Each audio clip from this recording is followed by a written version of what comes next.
Halo sahabat-sahabat Dema Hendrik sekalian dimanapun saat ini berada di seluruh Indonesia. Senang kembali berjumpa dengan Anda semua. Saya berharap Anda selalu dalam keadaan yang sehat, baik, dan satu lagi tidak kerasukan, teman-teman. Ya, makanya judul saya adalah jangan sampai VTuber kerasukan. Ya, seperti kita lihat ya, viral beberapa hari ini, Raffi Ahmad kerasukan, teman-teman. Itu sebabnya saya informasikan kepada teman-teman, jangan sampai karena stres nunggu VTube belum on akhirnya jadi kerasukan ya. Nah, sedikit saya akan membahas kenapa orang bisa kerasukan ya. Ini sesuai dengan pengalaman saya. Kemudian juga faktor-faktor yang menyebabkan orang bisa kerasukan ya. Ini dari luar yang kita amati. Khususnya saya akan bahas kenapa Raffi Ahmad bisa kerasukan ya. Kita lihat kan jelas-jelas bahwa apa yang ditampilkan itu seperti mata melotot, kemudian gaya. Anda tahulah, teman-teman tahulah kalau seseorang yang mengekspresikan gaya yang aneh-aneh, yang seram ya, itu artinya orang itu mulai kerasukan ya. Nah, kenapa Raffi Ahmad kerasukan ya? Dan di situ terlihat bahwa seperti menanggung beban berat, mata melotot. Ternyata ini adalah di acara ini Raffi Ahmad menjadi bintang tamu di acara bertema horor, yakni Kakak Beradik Podcast ya. Kalau teman-teman melihat ya, mereka ya yang ada di dalam acara itu menggunakan baju hitam-hitam, kemudian seragam ya. Nah, jadi otomatis ketika ikut acara seperti ini, acara horor ya, bertema horor. Horor artinya di sana ada seperti suasana itu mengundang roh jahat ya. Nah, orang yang sadar, orang yang dalam kondisi normal semuanya, ketika masuk di dalam acara-acara seperti ini, acara horor atau ikut acara-acara yang memang menyeramkan ya, ikut acara seperti yang biasanya teman-teman biasa lihat di TV ya. Seperti apa ya, yang acara-acara dulu yang biasa bertema horor.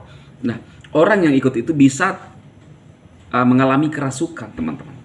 Jadi bisa dirasuk oleh roh jahat. Nah, kenapa roh jahat itu bisa merasuki seseorang? Kalau menurut saya ada beberapa faktor ya. Karena memang kondisi saat ini itu lagi tidak siap. Dalam artian apa ya? Ketika banyak orang ada di dalam satu perkumpulan dan mengikuti acara horor atau pemburu hantu ya, otomatis kan di sekitaran situ ada banyak roh-roh jahat dan roh-roh iblis. Nah, iblis akan mencari orang yang bisa dirasuk, yang lemah ya. Mungkin lagi dalam masalah saat itu, kemudian terlihat atau juga lemah fisik, secara fisik tidak siap, kemudian lemah, mental pun mungkin ada masalah ya. Dan dari kondisi itulah maka roh jahat bisa masuk ya. Nah, ini menurut saya, teman-teman. Dan artinya seseorang bisa dirasuk roh jahat itu karena ada jalan ya. Ketika tidak ada jalan, maka susah untuk roh jahat masuk. Dulu ketika saya masih umur selesai SMA ya, teman-teman ya, ada teman saya yang karena kesukaan dia itu ketika mendengarkan lagu-lagu, itu lagu-lagu barat ya khususnya ya. Dia cerita bahwa ketika mendengarkan lagu-lagu barat, dia suka nutup mata, kemudian dia menghayal dan seperti dia melihat di dalam alam roh itu banyak gondrong-gondrong yang lewat ya di depan dia itu karena dia nikmati lagu itu, lagu-lagu barat. Dan ternyata itu adalah pintu untuk roh jahat dan setan masuk. Nah, jadi dia beberapa kali kerasukan saat itu. Dan beberapa kali juga ketika mau terjadi kerasukan itu sudah mulai begini-begini, teman-teman. Nah, saya melakukan sesuatu sehingga tidak jadi masuk. Nah, nggak usah saya jelaskan secara detailnya. Artinya bahwa seseorang bisa dirasuk roh jahat karena tidak siap. Baik itu dari pemikiran mungkin kosong, lagi ada masalah, sehingga sangat gampang untuk dirasuk oleh roh jahat. Maka terjadi, jadi artinya roh jahat itu yang menguasai hidup kita, teman-teman, ya, menguasai orang itu. Nah, ini bisa terjadi kepada siapa? Kepada VTuber juga. Jangan sampai ada yang mengalami seperti ini. Mungkin uangnya habis masih terkunci di EC, kemudian terlalu memikirkan, dan orang bisa jadi gila loh juga. Orang gila gampang sekali dirasuk oleh setan, teman-teman. Orang gila, sekalipun kita sudah lepaskan, kalau tidak dibimbing terus ya, orang gila itu bisa dimasuki lagi. Paling gampang itu orang gila, karena pikirannya sudah tidak normal, pikirannya sudah tidak waras, kacau, akhirnya dirasuk oleh setan. Nah, jadi seperti itu teman-teman ya. Semoga video ini memberikan awasan buat kita, khususnya para VTuber ya, 17 juta VTuber. Jaga pikiran Anda tetap terisi dan jangan membiarkan kuasa roh jahat menguasai hidup teman-teman semua. Oh iya, ya sebentar dulu teman-teman ya, jangan di skip. Sudah selesai.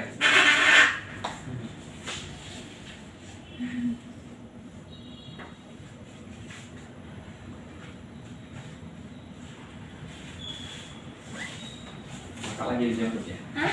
Kakak dijemput? Iya. Adik? Iya. Berapa sudah kakak? 3. Oh iya. Mari Kak. Iya, kamu berarti. Tapi adik? Iya. Tapi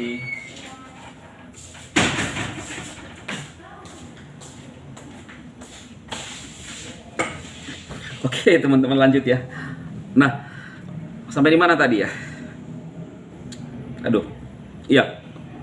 Jadi VTuber jangan sampai pikiran kosong ya, melayang, terlalu memikirkan ya, terlalu apa ya, menghayal, akhirnya bisa jadi salah, stres dan bisa kerasukan. Dan juga untuk haters, jangan terlalu gila urusan karena bisa juga bisa juga kerasukan. Terlalu mencampuri urusan orang akhirnya kerasukan ya, sembarang ngomong. Bisa juga kerasukan, masih sadar tapi kerasukan kata-katanya, kalimat-kalimatnya kerasukan, ya kan? Nah, jangan sampai itu terjadi teman-teman ya. Jadi video kali ini itu pesannya, lagi viral kerasukan-kerasukan itu ya, akhirnya buat VTuber saya memperingatkan para VTuber jangan sampai kerasukan ya. Kemudian hari ini saya mengupload video tanggal 15. Saya nggak tahu dari mana isu tanggal 15 itu ya. Tapi menurut saya ini adalah spesial. Ada orang yang bilang bahwa ini prank ya, katanya prank. Tapi saya bukan prank karena ini adalah memang tanggal 15 hari istimewa saya ya. Saya nggak tahu, memang ada isu katanya pertengahan on. Ya saya nggak ngerti. Cuma saya sih pribadi ngomong apa adanya saja lah ya. Dulu ketika VTube on ada orang yang mengatakan bahwa halu, ya nggak halu karena VTube on. VTube lagi sedang on dan kita bisa kerjakan. Dan banyak orang yang dirubah dari situ. Hanya saja saat itu ya kita tersandung dengan regulator. Sekarang udah semuanya selesai. Kalau Pak Chandra bilang bahwa tiba-tiba dia matikan dirinya sendiri. Begitu dikasih on, dia kasih mati dirinya sendiri. Ya, memang faktanya begitu teman-teman. Tapi bukan berarti bahwa ketika dalam kondisi sekarang ini kita tidak lagi jadi VTuber, kita harus ngomong apa adanya. Ketika VTube on, bedanya saya dengan Pak Chandra Teja adalah Ketika VTube on, dia membuat hal-hal negatif. Saya mendorong Anda untuk melakukan hal yang positif. Bagaimana kalau VTube on? Saya akan tambah positif. Mungkin akan orang masih tetap negatif. Nah, cuma faktanya sekarang, saya mau menyuruh Anda untuk semangat. Semangat di mana? Ya, kita mau semangat di mana? Ini permasalahannya sekarang, teman-teman. Makanya itu di video kali ini saya selipkan, teman-teman, ya. Saya nggak bisa memberikan Anda jujur, ya. Saya apa ya? Kalau seandainya saya berkecukupan, saya ingin membantu semua orang-orang yang berkekurangan. Karena saya ingin melihat teman-teman bahagia. Dari dulu saya punya prinsip begitu. Nah, maka itu apa yang saya coba informasikan kepada teman-teman, ya, seperti neobank, itu bisa membantu Anda. Tidak ada sekarang, ini ya, di dalam video ini saya selipkan, tidak ada, kalau saya lihat, kita tidak akan tersandung dengan regulator. Karena apa? Khususnya OJK, ya, yang paling berperan penting di sini.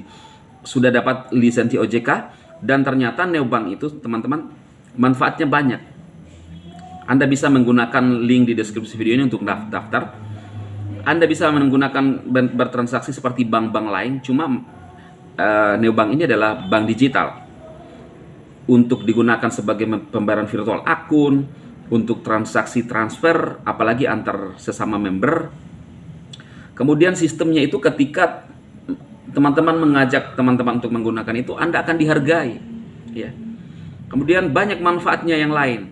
Anda bisa menggunakan di dunia neo, mengumpulkan poin, ya. Dan itu real, ya. Anda bisa mengerjakan mulai mengisi, misalnya menabung bisa menabung sampai 8%. Itu informasinya, teman-teman. Nah, ke depan saya akan coba menjelaskan lebih detail lagi, tapi saudara atau teman-teman bisa mulai memanfaatkan neobank dalam melakukan transaksi pembayaran atau beli pulsa. Kalau teman-teman kita menggunakan itu, kita pun dapat komisi-komisinya dari sana, teman-teman. Dan ini saya bilang tidak ada hantaman dari pihak regulator. Karena saya jujur gini, teman-teman, malas menjalankan aplikasi. Kita sudah mulai jalankan gratisan. Kalau kita tidak tersandung regulator, maka aplikasi itu mematikan dirinya sendiri. Nah, tujuan saya adalah memberikan support kepada teman-teman apa yang memang sudah memenuhi syarat untuk di Indonesia. Itu paling penting. Itu aja paling penting. Jadi saya sarankan jangan ikuti yang tidak ikut aturan regulasi yang ada di Indonesia. Walaupun itu akan menguntungkan, tetapi pada ujung-ujungnya kita akan kecewa. Ya. Seperti kemarin Gen BTT, saya yakin karena ada di Indodax, SCW juga kita sudah melewati beberapa tahap, tapi ternyata juga ada masalah. Ya. Walaupun membantu teman-teman, ya, tapi namanya usaha. Nah, sekarang saya pingin yang real aja, yang memang sudah ada izin OJK-nya, khususnya OJK-nya yang ada di Indonesia, ya. Walaupun kadang-kadang ya tidak harus masuk ke dalam, tapi teman-teman itu suka yang namanya OJK, ya. Makanya saya sarankan, ya, kalau lebih bagus kalau ada perusahaan OJK sendiri. Jadi lebih enak untuk menjalankan. Ya kan? Jadi seperti itu, teman-teman. Semoga video ini bermanfaat dan tetap semangat, ya. Yang berkomentar negatif, apa yang keluar dari ngomongan Anda semua, saya balikin ke kalian semua. Ya, itu aja. Salam dari saya, tetap positif dan saya memberkati Anda semua. Yes.